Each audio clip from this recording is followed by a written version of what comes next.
To discuss the COVID-19 effect on the economy, Seth Denson joins me now from Dallas, Texas. He's the president and co-founder of GDP Advisors, a consulting firm. Seth, you know the floor of the New York Stock Exchange, very quiet, but plenty of action on the boards. I want to get your take on stocks dropping today in reaction to that deadlock stimulus bill in Congress. If and when it passes, will it be enough? You know, I think it's definitely a good start. I think what we need to see here in the United States is the economy get a true safety net from D.C. And I think that unlike other, we'll call it bubbles or economic downturns in the past, this is a health pandemic where the federal government has in effect shut our economy down, at least alongside state and local governments. So I think the quicker we can get D.C. to come together and put a package together, the quicker you will see the stock market respond appropriately. The U.S. Federal Reserve also making some pretty drastic moves. What kind of balance is needed in making sure citizens, small businesses, and corporations all get what they need?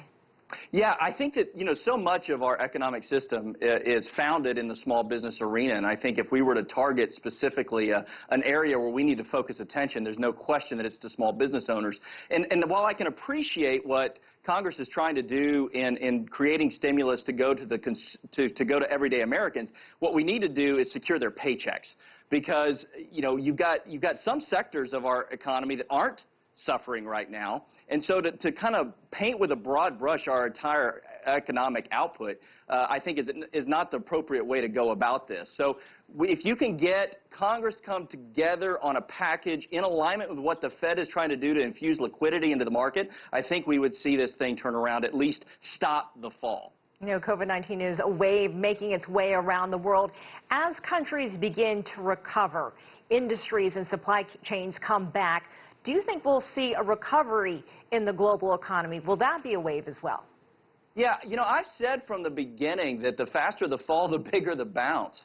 And I still believe that. I think that the fundamentals of our economy, while globally we were seeing somewhat of an economic slowdown, the fundamentals were still good. And so, again, as I said at the beginning, unlike other economic downturns in the past, that's not what's happening here. This is a healthcare pandemic. Once we can get it under control and we can get citizens across the globe back to normal everyday life, I think the global economy bounces back. And I was going to ask you about that because we keep hearing it's going to get worse before it gets better across the board.